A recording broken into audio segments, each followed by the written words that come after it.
Eu sou um baiano, nascido no sul da Bahia, mas criado em Brasília.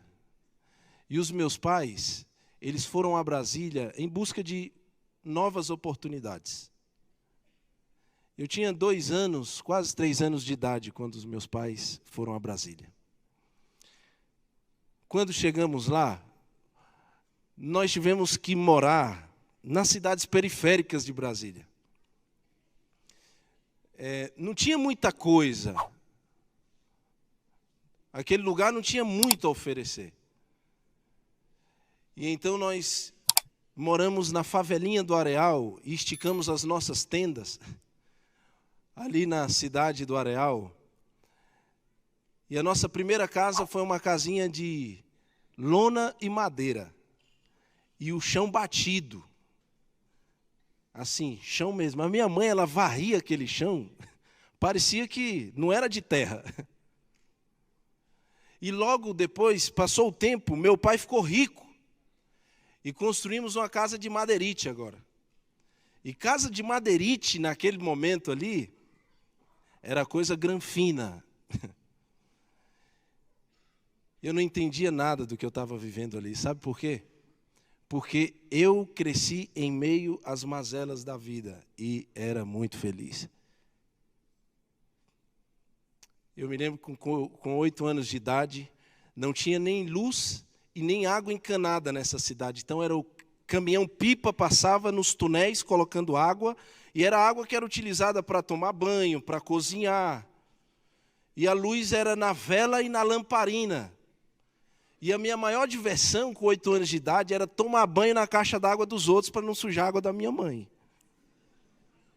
Só que vinha fogo cruzado de lá, né? Outros vinham tomar banho na nossa caixa d'água. Daí crescem as grandes rixas de facções. Estou falando para você. E o tempo foi passando, e se tinha algo que eu sempre fui, foi observador. Eu observava ao meu redor, e era constante a venda de drogas, tráfico de drogas naquele lugar, corpos sem vida.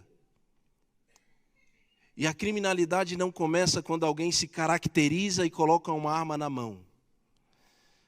A criminalidade começa quando você, com 8 anos de idade, entra no mercado com uma Havaianas velha e sai com uma novinha sem ninguém saber. Quando você entra, come naquele mercado ali, porque você quer comer alguma coisa diferente, e ninguém percebe que você comeu. E eu, quando criança, tinha uma estratégia muito fera para encher a barriga nos mercados alheios. Eu entrava e o meu sonho era comer passatempo. Biscoito passatempo. Minha mãe não tinha condições de comprar um biscoito passatempo. E o meu sonho era comer um biscoito passatempo. E eu entrava nas fileiras do mercado, e aí eu abria o pacote de biscoito, só que eu deixava ele lá. Eu colocava um biscoito na boca e ia para a área dos frios, dos iogurtes, porque meu sonho também era tomar um iogurte diferente, que é uma coisa boa. Então eu abria o iogurte bem pouquinho assim e molhava o biscoito. Estava na boca. E dava uma volta. E depois fazia esse processo até a barriga ficar cheia. Isso era uma arte, meu amigo. Só quem tinha um dom conseguia fazer isso e sair sem ser percebido. Meu sonho era comer bis. Porque minha mãe comprou bis uma vez, mas assim, esse bis, essa caixinha de bis para eu e para o meu irmão durou quase 2 meses. Porque assim, almoçou, é um só, viu, filho? Então, nesse dia, teve um dia que eu entrei no mercado e coloquei nas calças uma caixinha de bis e fui para o campo de futebol, assim, que era terra pura, e me droguei de bis. Enchi a cara de bis nesse dia. O problema é que o tempo vai passando e a gente já não entra mais no mercado para comer mais. E então meu pai foi embora de casa. No momento mais complicado foi quando a gente tinha muitos sonhos. E aí ele saiu. Ele saiu e minha mãe teve que cuidar dos filhos em meio à vulnerabilidade tão tremenda como era aquela. E minha mãe sempre foi cozinheira a vida inteira. Então ela cozinhava na casa das pessoas, ela era merendeira numa escola, então muita coisa que a gente comia em casa, ela trazia de lá para ajudar a manter. Era uma bênção. Era uma bênção. Só que ela sozinha não ia conseguir. E minha mãe era adventista do sétimo dia, meu pai fazia um esforço muito grande para ser. Enquanto num pôr do sol minha mãe colocava um hino para tocar, o meu pai chegava e queria ouvir Gino e Geno, Mato Grosso e Matias, José Rico milionário. Era difícil lutar aí, né? A minha casa era um grande conflito. E quando ele foi embora, foi até bom. Mas de outra perspectiva não foi bacana, não foi tão legal. E eu lembro que eu ia para a igreja, minha mãe ela era daquela crente terrorista. Você conhece crente terrorista? Não conhece? Aquela assim, amigo, você vai para a igreja querendo ou não. Sem o dedo ou não, sem o pé ou não. Minha mãe me ensinava a Bíblia. Teve um dia que minha mãe me ensinando a Bíblia em casa, ela falou, filho, no culto, abre Êxodo 20. E eu abri em Êxodo 20, eu tinha uns 9 anos de idade. E aí ela fez eu ler Êxodo 20. E depois que eu terminei, ela falou, filho, lê de novo. E eu olhei para minha mãe, tá bom. Só que eu não tinha coragem de falar nada para ela e contestar, porque naquela época a nossa boca ia parar na nuca. Hoje em dia não, o pessoal grita com mãe, fala com mãe, desobedece pai e mãe. Hoje em dia a coisa está difícil. Mas assim, naquela época era assim, minha mãe me criou assim. E quando eu li a segunda vez, ela olhou para mim, filhão, de novo. Eu comecei a desconfiar, será que ela está louca? 3 vezes Êxodo 20.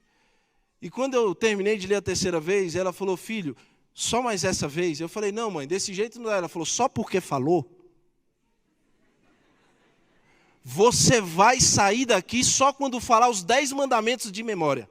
Meu amigo, nessa hora eu odiei a Cristo. Eu falei, o Senhor fez alguma coisa na cabeça dessa mulher, porque não queria ir para a igreja, as coisas começaram a ficar pesadas, sabe? E aí, amigo, eu estava na igreja, e assim, era uma igrejinha pequena, então passava aqueles carros de som na porta, e olha, se tem uma coisa, uma evidência de se você está longe de Deus ou não, é quando as coisas que se passam fora daqui te chamam mais atenção. E eu lembro que eu estava lá sentado, ouvindo glória, glória, aleluia, mas passava, sabe, aquele carro de som na porta tocando Bonecão do Poço. Um funk famoso da época. Dança da Motinha. Ou então passava tocando ali Cavaleiros do Forró. E no meu coração eu pensava, o que eu estou fazendo aqui, cara? O mundo está tocando lá fora. Então eu deixei de estudar. E eu parei na 5ª série. E depois que eu deixei de estudar, eu conheci um mundo. E esse mundo foi poderoso. Eu nunca conheci algo mais poderoso na minha vida do que esse mundo. Porque as escolas, elas já me rechaçavam. Em casa, eu era um menino levado. Mas teve alguém que chegou para mim assim, bateu nas minhas costas e disse assim, ó, irmão, eu tinha 11 anos, você é sujeito homem, moleque doido, você é o cara. E me deu uma pistola 380 com 16 tiros. E todo o ódio que eu tinha no meu coração, eu comecei a viver de maneira livre. Porque eu me lembrava das pessoas que me humilhavam. E eu me lembrava das pessoas que humilhavam a minha família. Mas eu era uma criança, amigo. Eu ainda gostava, sabe, de buscar taleta no córrego para fazer minha pipa. E soltar pipa. E na minha época de pipa, se você comprasse pipa, você era um desrespeitado na quebrada. Quando via aquela pipa do piu-piu no ar, ninguém respeitava o cara. Pipa comprada, irmão. Qual era a nossa... A gente matava a aula, cheirava a cola no córrego e pegava as taletas, fazia pipa, e cada um tinha um jeito de fazer pipa. A minha era aquelas tesinhas assim, outros era a cor da Jamaica. Quando via lá, falava, aquela pipa ali é fulano que está soltando pipa. Aí o cara... Só que minha mãe, crente, quando ela via a minha linha com cerol, o cerol comia. O tempo foi passando, meu amigo, e as coisas começaram a deixar a sua inocência. E eu entrei no mundo da criminalidade. E comecei a viver a vida que eu quis viver. Sabe o que é poder? As pessoas hoje olham para pessoas que viveram vidas assim ou que estão vivendo e dizem, sabe o quê? Isso é um vagabundo. Concordo plenamente. Absolutamente. Mas ninguém para pensar no contexto da vida daquela pessoa.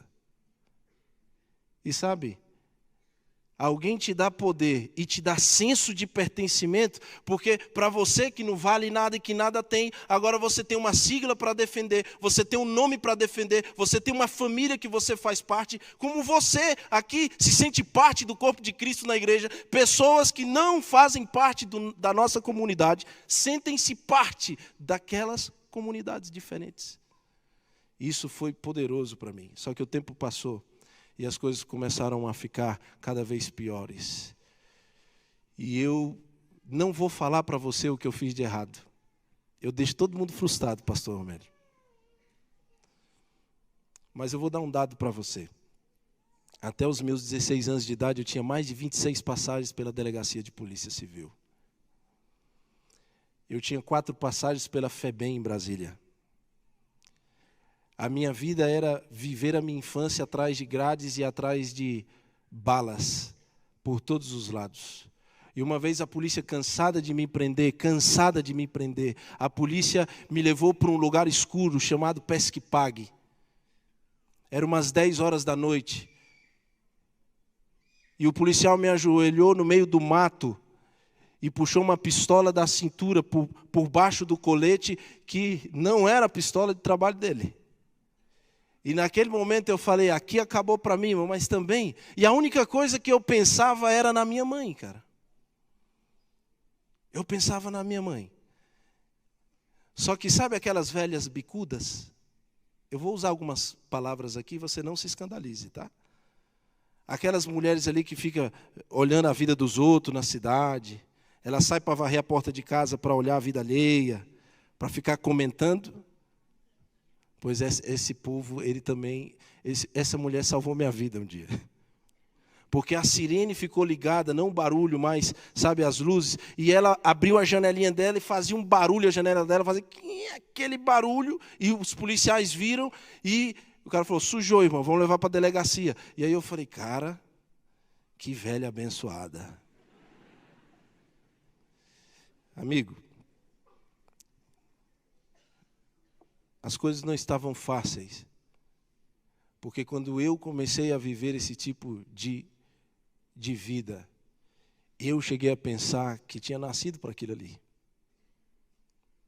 Eu cheguei a pensar que tinha nascido para aquilo. Mas eu conheci um amor diferente. E esse amor foi através de pessoas totalmente diferentes de mim e da minha realidade.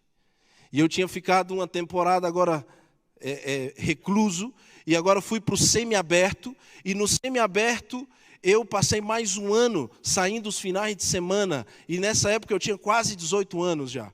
E eu liguei para minha mãe quando saí do fechado para o semiaberto, e falei, mãe, eu estou saindo agora os finais de semana, e eu estou indo para casa.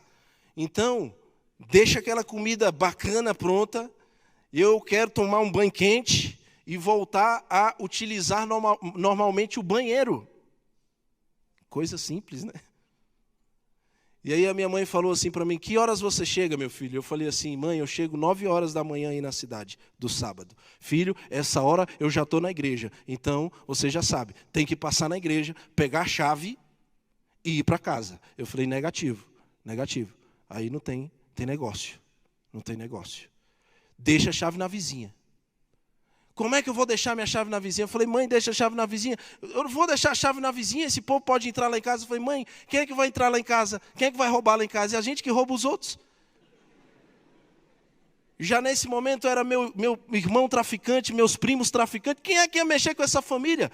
E o mal que eu comecei a trilhar, agora estava se enraizando em outras pessoas na minha família. Quem é que ia mexer com essa família? E aí minha mãe deu um grito no telefone que eu lembrei da boca torta, irmão. Eu falei, eu vou lá pegar a chave. E eu saí no sábado pela manhã, coloquei minha mochilinha nas costas do semiaberto. E eu vou dizer para você assim, não se escandalize, tá?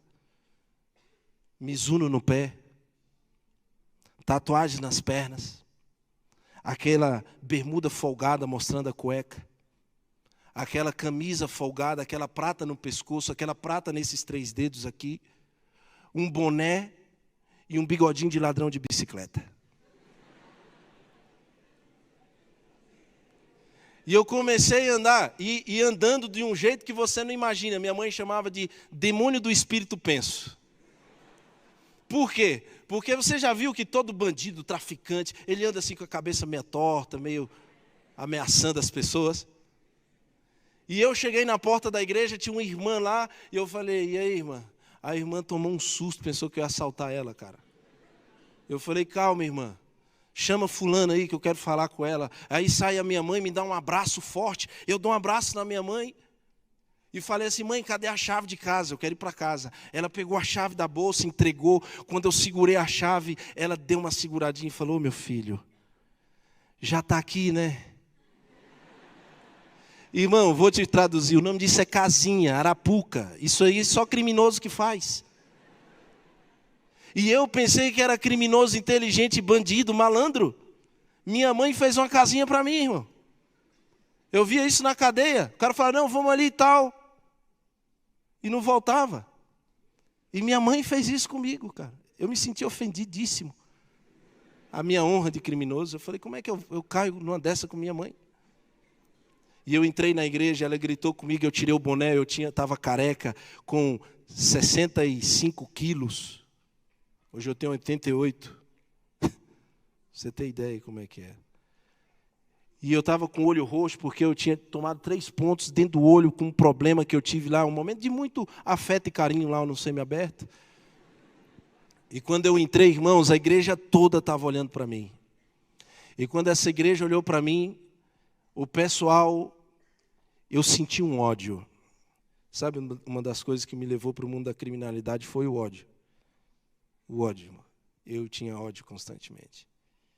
E eu usei drogas, maconha, cocaína, cola, tiner, bala, LSD, êxtase, doce, haxixe. E na época em Brasília não existia crack, era merla. Era o crack em pasta. E aquele cara que um dia me abraçou e falou que eu era sujeito homem, ele sabia o que estava fazendo, porque os meus pais trabalhavam com cobrador de lotação, motorista, minha família. Então, eu aprendi a dirigir com 10 anos de idade, muito cedo. Por quê? Eu esperava eles chegarem à noite, 11 horas, para lavar o carro, para poder estacionar, dar uma voltinha e ganhar 5. Era isso. Então, comecei no mundo da criminalidade, pegando um carro com 180, 200 quilos de droga de um lugar e levando para outro e ganhando isso em drogas. E eu era um menino de 12 anos que tinha acumulado 10, 12 quilos de drogas escondidas, como pagamento daquilo que eu estava fazendo. E olha, você não sabe que status é esse. Você ter 12, 13 anos de idade com 12 quilos de drogas em sua mão. Meu amigo, eu comecei a comprar o que eu queria, viver o que eu queria.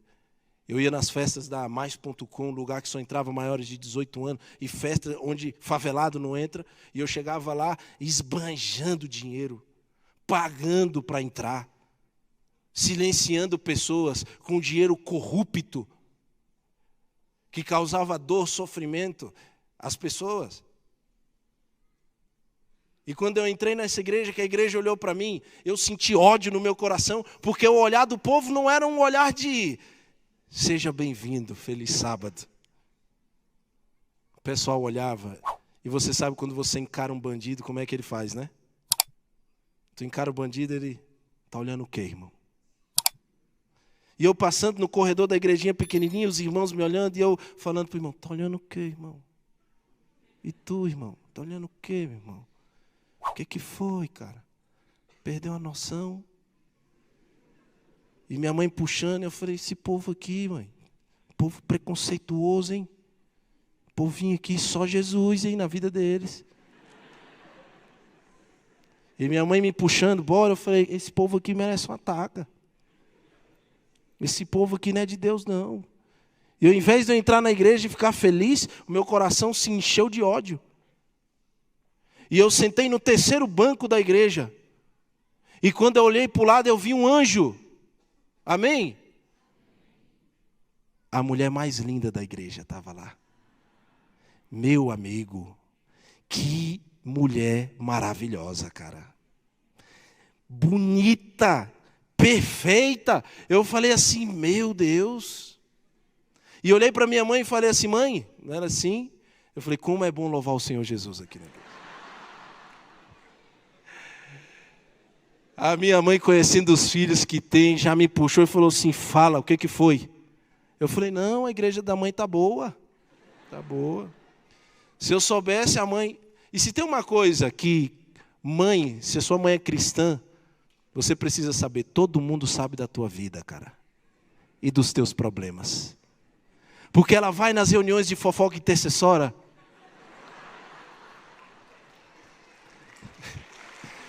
Aí ela vai lá.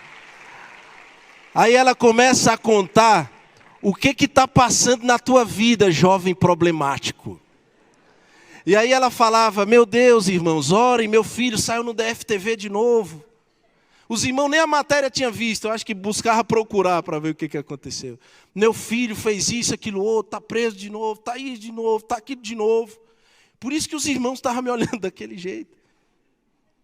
E aí quando eu falei para ela, ela falou assim, mãe, quem é aquela moça ali? Eu falei para ela, aí minha mãe falou assim, aí eu falei assim, vou me casar com ela.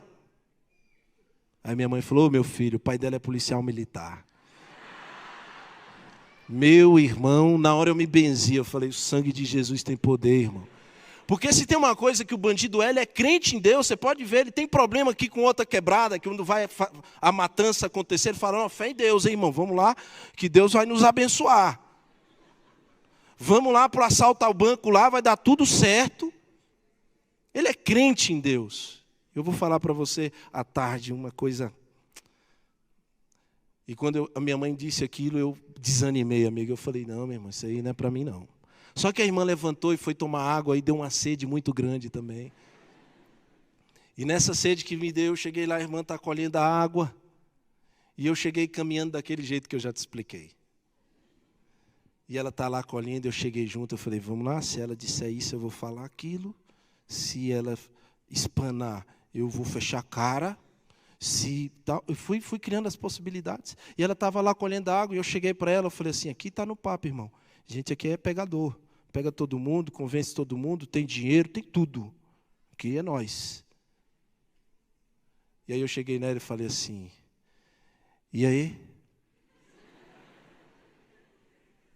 Como é que é mesmo, irmã? Quando é que é os frevos da igreja aqui, as festas? Vocês têm festa aqui? Quando é que tem festa? E ela me olhou do pé à cabeça com nojo e disse assim, é verdade que você está preso? Eu vou falar uma coisa para você. Tem irmã que só porque tem Jesus no coração fala o que quer, né? E na hora eu falei assim, ó irmão, deixa eu te falar logo um negócio aqui para você ficar ligada. Fiquei ofendido, mexeu Fiquei ofendido. E aí ela falou assim, e eu disse assim para ela, eu falei, ó, é verdade. Só que é tudo forjado, eu sou inocente nisso aí. As pessoas forjaram, crime que não cometi, assumir crime dos outros, isso aí não tem nada a ver. O meu estilo é estilo favela, isso aqui não quer dizer que eu sou um cara do mal. Isso aqui é favela, irmã, favela é favela. Esse é meu estilo, esse sou eu, essa é minha vida. E acabou, ela pegou, saiu. E aí no outro final de semana liguei para minha mamãe, estou chegando aí para pegar a chave, fica tranquila. E aí eu cheguei e fui com um cisnezinho dobrado, papel, que eu sei assim fazer várias artes, tá? Um cisnezinho dobrado de origami. E cheguei na igreja, entreguei para a irmã, e quando ela recebeu aquilo, ela deu um sorriso. Irmão, ela deu um sorriso, amigos, que eu fiquei apaixonado por ela. No primeiro momento era só coisa ruim do coração, mas nesse momento estava, sabe? E eu fiquei apaixonado por ela, porque para eu ganhar um sorriso daquele, no mundo que eu vivia, eu tinha que ter pelo menos 50 gramas de pó, um pente cheio, um carro ou uma moto, no mínimo. Pedaço de papel fez a irmã sorrir. Você que é cristã, você é diferente demais. E a sua diferença não está no seu exterior, mas está no caráter que você carrega de Cristo Jesus. Que tremendo. Eu me apaixonei. E aí eu peguei aquele malandro velho, querendo conquistar, né? E eu falei assim, e ela disse, você comprou aonde? Eu fiquei super ofendido. Eu falei, foi eu que fiz, irmã. Como que comprou? Tá ficando doida? Eu que fiz para você e passei todos os dias dobrando cada pedaço de papel, imaginando esse sorriso lindo que eu estou vendo agora. Pode anotar, varão, essa aí. Vai dar.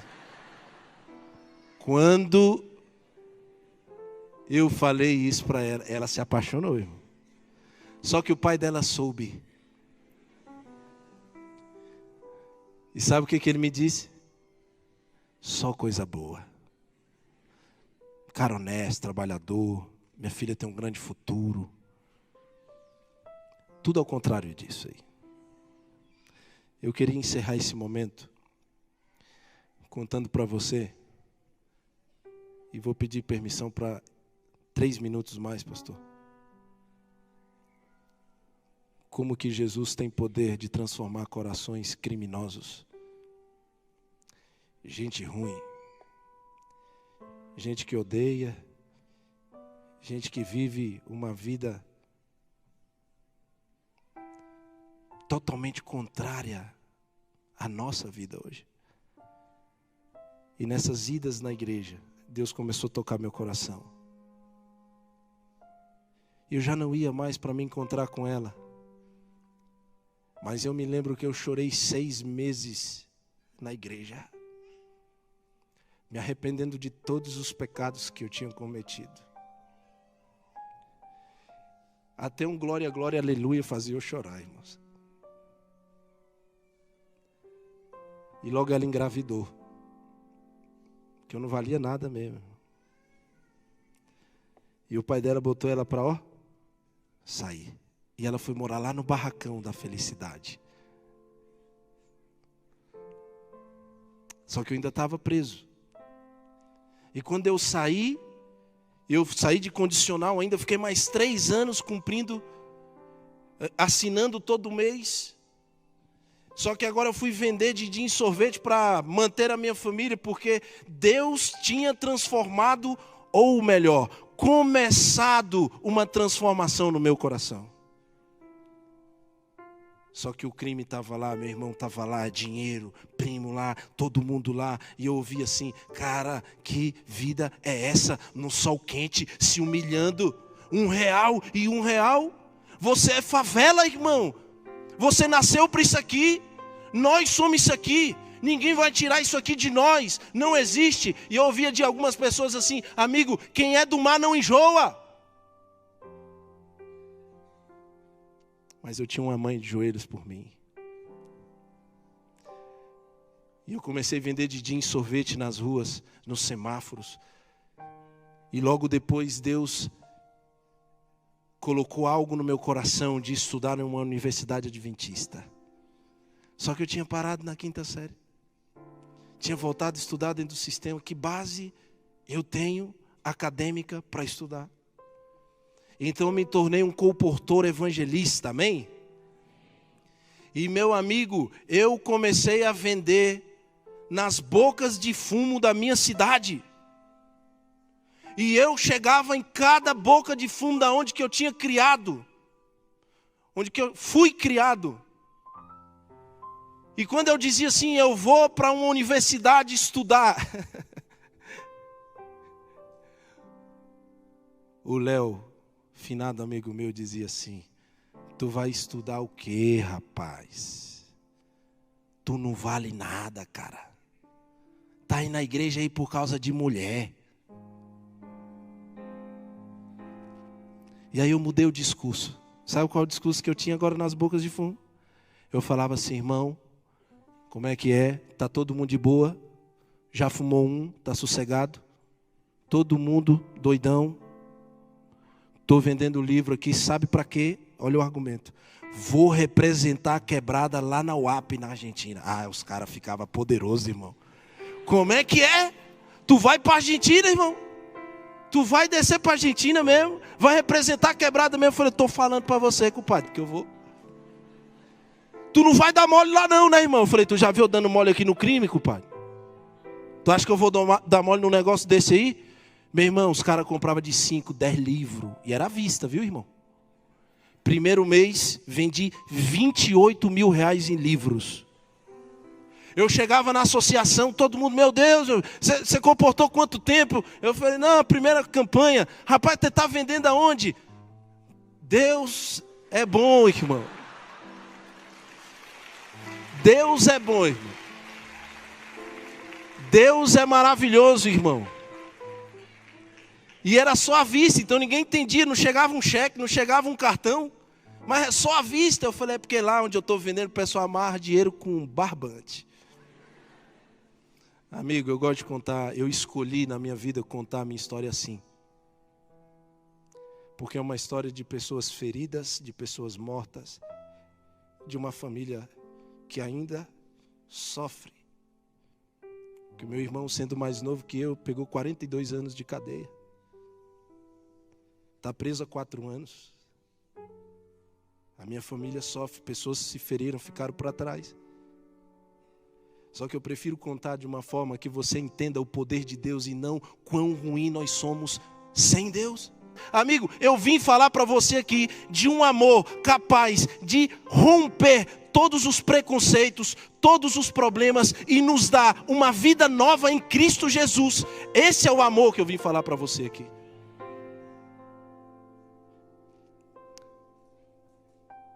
E eu quero encerrar dizendo do encontro que eu tive numa boca de fumo. Eu encontrei esse cara porque ele era um cara criado comigo. A gente matava aula junto, a gente vivia junto, a gente foi preso junto, a gente, tudo junto. Só que ele não era meu irmão de sangue. E ele estava lá na boca de fumo, vendendo. E eu cheguei com mais 2 comportores que me acompanhavam. E os caras davam uma oferta espetacular, esses 2 comportores. Era só assim: um medo de falar. Um é pastor hoje o outro está se formando. E eles me acompanhando, e eu cheguei lá, estava o João Paulo, bigodão, bonezão, todo. Eu falei: João Paulo, estou aqui vendendo livro aqui, irmão, vou para a Argentina, vou fazer um curso superior, né, amigo? E ele falou: irmão, todo mundo está falando isso. O que se comenta nessa cidade aqui é que tu ficou doido, que vai descer para a Argentina, que vai estudar, que vai dar a volta por cima. Cadê os livros, irmão? Eu falei: o livro está aqui. Quanto é que é? 100 reais. Pagou na hora o livro. Está aí, irmão. Fortalece, é desse jeito. Só que vinha subindo um cara chamado Playboy. Playboy porque o pai dele era bombeiro e a mãe trabalhava num tribunal lá. Só que o defeito dele antigamente era comprar todo artigo roubado. Comprava som de carro roubado, rodas roubadas, tudo. E aí ele veio subindo, João Paulo falou assim: irmão, chega para cá, olha quem está aqui, o Areal está aqui, irmão, está vendendo livro, falou que vai estudar, e estudar é fora do país. Olha a oferta do cara, é um grande comportor, irmão. E aí o outro falou assim: conversa, meu amigo, estou falando, está aqui os livros aqui, irmão, compra aí. Ele falou assim: quanto é que é? Eu falei: 100 reais. Aí ele falou assim: não, irmão, caro demais, não vou comprar isso aí. Aí o João Paulo falou assim: não, irmão, que é isso? Fortalece o irmão na fé, irmão. Compra aí para fortalecer, ele está na correria como manda o dia a dia. Ele falou: cara, não vou comprar esse livro aí, o que eu vou fazer com esse livro? Eu falei: irmão, dá para tua mãe, para tua tia, dá para tu quiser, irmão, compra o livro aí. E era lacrado, viu, não abriu o livro, não. E aí ele falou: não vou comprar esse livro. João Paulo: rapaz, compra o livro, ajuda o cara aí. Ele falou: cara, não vou comprar esse livro. João Paulo falou assim: irmão, compra o livro do cara, meu irmão. Irmãos, você não sabe o que vai acontecer agora. E ele falou assim, cara, não vou comprar esse livro. Cara, tu não está entendendo o que eu estou falando. Compra o livro do cara, meu irmão. E aí eu aqui com meu coração já grato a Deus, cara. Eu falei, a chapa esquentou, o cara vai ter que comprar. Quando eu olhei para trás, estavam os comportores branco. E eu aqui, ó, sustenta, irmão. E o João Paulo falou assim, tu vai comprar? Ele falou assim, cara, eu não vou comprar. Ele falou, meu irmão, botou a mão na pistola. Tu vai comprar o livro dele agora. Porque quando ele trazia as coisas roubadas, você comprava. Agora que ele quer ser alguém na vida, você não vai comprar? Tu vai comprar agora, meu amigo. E ele falou, quanto é que é o livro? Eu falei, agora é 120 para você. Amigos, eu queria terminar dizendo para você o seguinte, sabe, ele foi lá, voltou, pagou o livro. Mas era a única forma do João Paulo dizer para mim, sabe o quê? Eu te amo, meu irmão. Eu considero você. Eu estou do teu lado. A gente precisa entender a linguagem diferente do amor. Das pessoas que não sabem dizer amor ou eu te amo de outra forma. E numa visita a uma casa, tudo mudou na minha vida. Depois desse dia. Você quer saber? Você precisa continuar firme. Para que à tarde a gente possa ter um encontro com Jesus. Que Deus possa te abençoar. Mas hoje eu vim aqui dizer para você que eu amo a Deus, mas porque Ele me amou primeiro. Olha só, hoje à tarde, ele vai contar como que ele foi escolhido pela ONU para representar os programas para as crianças e adolescentes. E como hoje ele faz um trabalho nas penitenciárias lá de Brasília.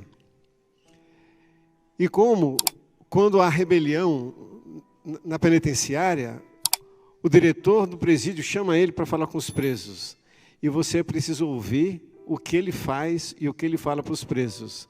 O melhor dessa história ainda está por vir. Eu gostaria muito que você não perdesse